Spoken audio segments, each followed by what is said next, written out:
नमस्कार।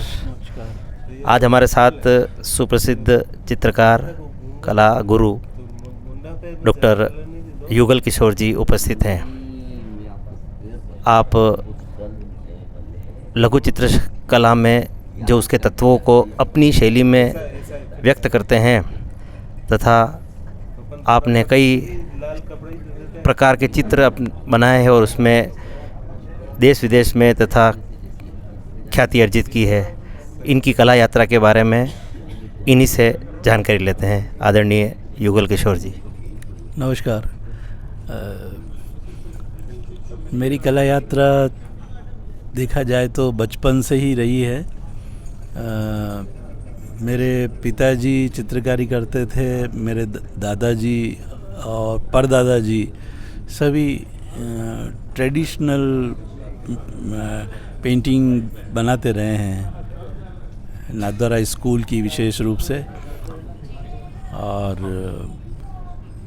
उसी परंपरा में मैंने भी मेरे पिताजी से चित्रण सीखा है और धीरे धीरे उसको मैं कला शिक्षा के कारण थोड़ा समसामयिक कला तक लेके गया। पिताजी का शुभ नाम आपके? मेरे पिताजी का नाम है चतुर्भुज जी शर्मा और उनके पिताजी का नाम है जोधराज जी शर्मा और उनके पिताजी थे रघुनाथ जी शर्मा जो काफ़ी प्रसिद्ध चित्रकार रहे। और उनके जो पिताजी थे सुखदेव जी शर्मा, वो जो है नाथद्वारा मंदिर में गोस्वामी जी की तरफ से मुखिया चित्रकार थे और मंदिर का काम और सब कुछ देख रेख उनके द्वारा की जाती थी। और उस ज़माने में उन्होंने भागवत चित्रण किया था।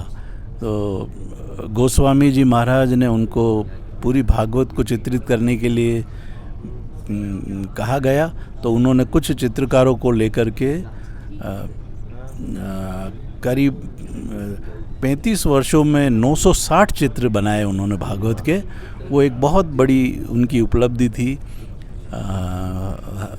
एक एग्जीबिशन भी उनकी बाद में जो वल्लभाचार्य जी के 500 वर्ष होने पर एक प्रदर्शनी भी आयोजित करी थी। उस समय मुझे भी देखने का सौभाग्य मिला। तो वो सुखदेव जी का कालखंड कब रहा होगा उनके चित्रांकन का या उनके जीवन का?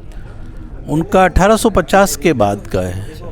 1850 से 1919 तक उनका टाइम रहा। और उस समय वो मंदिर के मुख्य चित्रकार भी थे, भागवत का चित्रण भी किया। और एक बनारस में एक नाव उत्सव का कुछ कार्यक्रम हुआ जिसमें गोस्वामी जी उनको लेके गए कि वहाँ सब देख करके फिर चित्र बनाना। तो उसका उन्होंने बहुत अच्छा चित्रांकन किया वहाँ के गंगा के घाट का। और महाराष्ट्री जो है नाव उत्सव में भाग ले रहे हैं, उसका वो चित्रण, उसकी एक बुक में भी वो चित्र छपा है।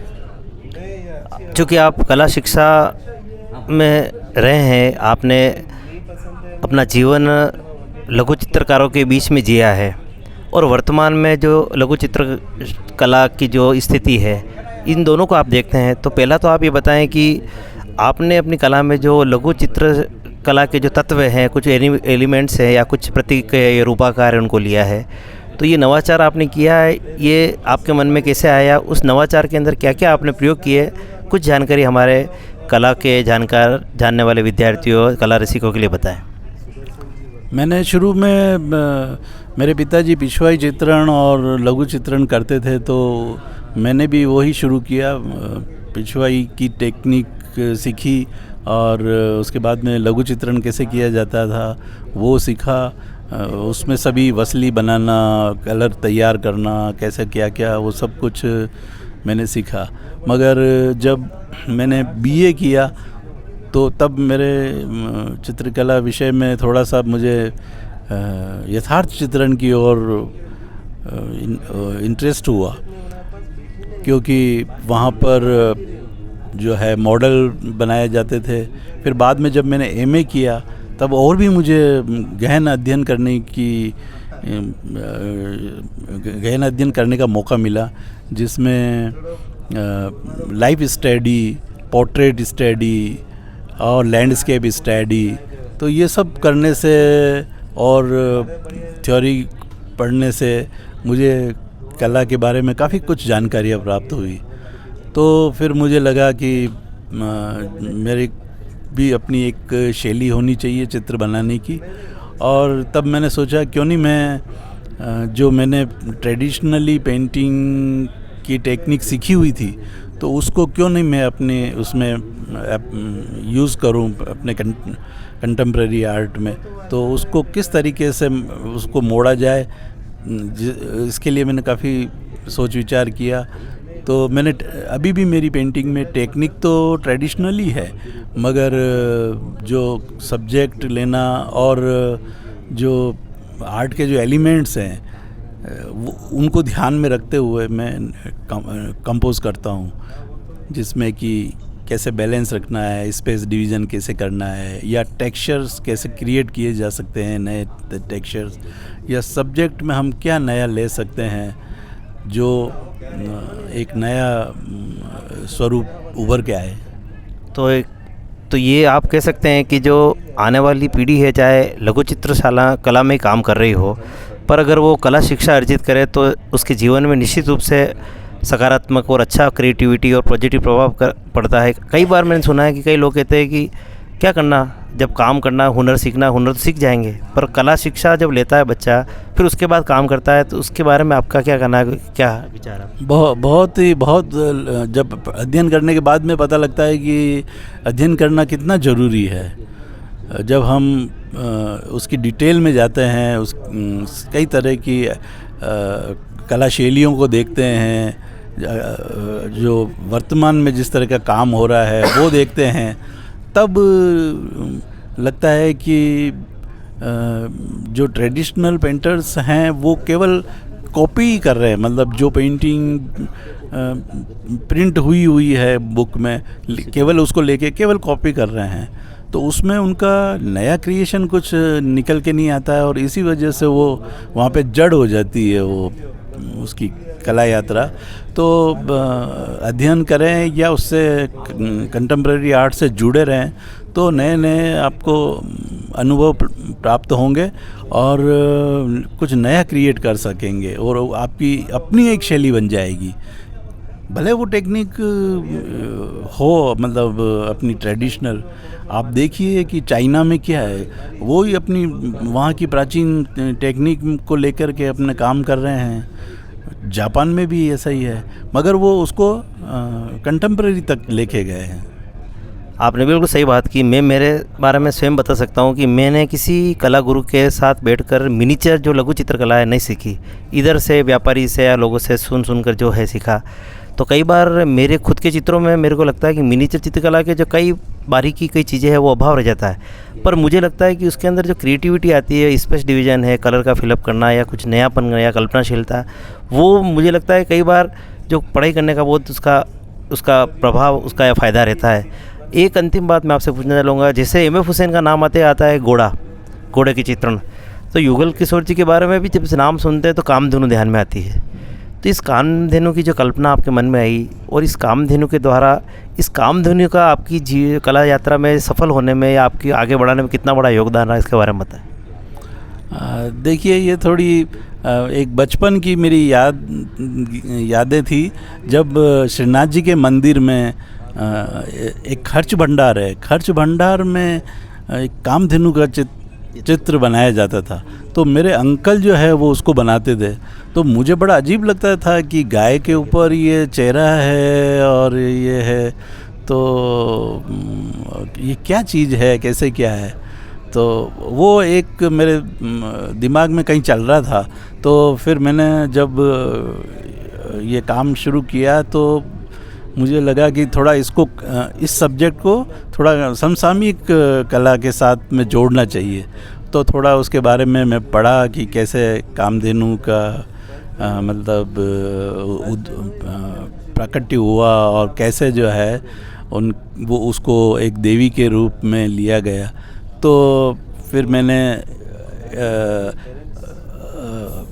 उस तरह का कुछ चित्रण किया। और उसी दौरान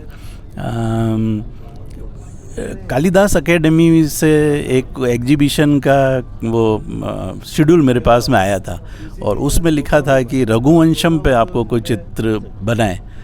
तो मेरे एक मित्र और हैं, वो भी बना रहे थे, तो मैंने कहा चलो मैं भी कोशिश करता हूँ। तो जब मैंने रघुवंशम को पढ़ा तो उसमें कामधेनु का वर्णन आया, तो मैंने सोचा कि क्यों नहीं मैं कामधेनु पे ही बनाऊं, क्योंकि मेरे मस्तिष्क में वो था एक सब्जेक्ट। तो मैंने फिर उसको लेके चित्र बनाया, तो भेजा वहाँ पे, और मेरे को उस पे पुरस्कार मिला, कालिदास का पुरस्कार मिला। तो ये कौन से सन की बात है? ये 1919 की बात। हाँ। फिर 2000 में मैंने जो है कुछ उस पे सोचा कि कुछ इस पे सीरीज़ बनानी चाहिए, और इसी बीच मुझे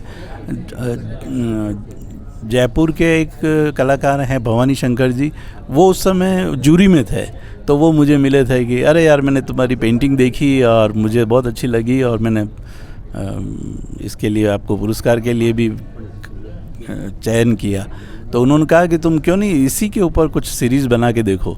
तो फिर मैंने सोचा चलो ठीक है। तो ऐसे करके मैंने बहुत सारी पेंटिंग बनाई, जिसमें कई जगह कामधेनु को उड़ते हुए बनाया, कहीं कामधेनु को बैठे हुए बनाया, या कामधेनु के साथ में और भी एलिमेंट मैंने जोड़े। तो कई लोगों ने पसंद किया। फिर मैंने 1-2 जगह पार्टिसिपेट किया, जिसमें उत्तर प्रदेश ललित कला अकादमी का मुझे पुरस्कार मिला, अमृतसर फाइन आर्ट एकेडमी का मुझे पुरस्कार मिला, राजस्थान ललित कला अकादमी का पुरस्कार मिला। और ऐसे करके मुझे मेरी पेंटिंग को पसंद भी किया जाने लगा, और कई पेंटिंग बिकी मेरी। तो मैंने एक लंबे टाइम से एक सीरीज़ बनाई, जिससे मेरे को सब लोग उससे जानने लगे। बहुत अच्छा। हम जब कला विद्यार्थी थे उस समय हम 3 जने नाम ऐसे हमको ध्यान में थे जो लघु चित्रकला के जो मूल तत्वों को लेकर बनाते थे। एक तो आपका नाम मेरे को ध्यान में था, एक डॉक्टर शैल जोयल जी का, एक ललित शर्मा जी का। इन 3 के चित्र देखकर लगते थे कि हमारी परंपरा को संभाल कर इसको कैसे आगे बढ़ाना, उसको चित्रों में कैसे प्रयोग करना। कंटेम्प्रेरी के नाम पे कई जने कुछ भी करते हैं, पर आपने अपनी, कई बार ये भी आरोप लग जाता है कई बार कि वो तो क्या कर रहे हैं, वही जो पुराने किए उन्होंने किया, पर उन्होंने उस परंपरा को आगे बढ़ाया और आज उसको जीवित रखा है। मुझे लगता है आपका ये योगदान बहुत सराहनीय है, और इससे कई नए आने वाली पीढ़ी इससे प्रेरणा लेगी। आप ने समय दिया। और दूसरा आपसे ये भी आग्रह है कि इस जो लघु चित्रकला में जो नए आने वाली पीढ़ी है उसमें नए प्रयोग करे, इसके लिए अपने स्तर पे आप प्रयत्न करके सरकारी स्तर पे या जैसे भी आपकी जितने संपर्क है उसके माध्यम से ये पीढ़ी कॉपी वर्क से बाहर निकल कर क्रिएटिव करे, इसके लिए आप कुछ लगे। अंतिमता सा बात, अब इसके लिए आप कुछ बोले, आने वाली पीढ़ी इसमें क्या लघु चित्रकला में क्या अच्छा कर सकती है, क्या नए प्रयोग कर सकती है, इसमें बताएं। देखिए, जिसे हम ट्रेडिशनल पेंटिंग कहते हैं, वो उस ज़माने की कंटेम्प्रेरी आर्ट रही है।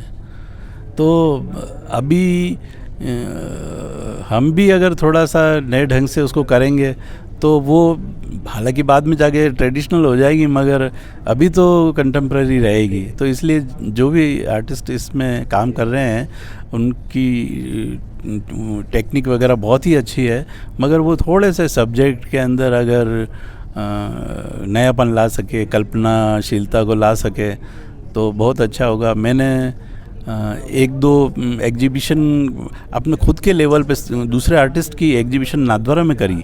एक एग्जीबिशन का नाम दिया मैंने कृष्णा, उसमें सभी आर्टिस्ट को लेकर के मैंने खुद ने गैलरी बुक कराई, कैटलॉग छपवाया। मैंने मतलब ऐसा ही कि यंग कलाकार जो हैं उनको प्रोत्साहन दिया जा सके, तो मैंने अपने लेवल पे वो एग्जीबिशन करी।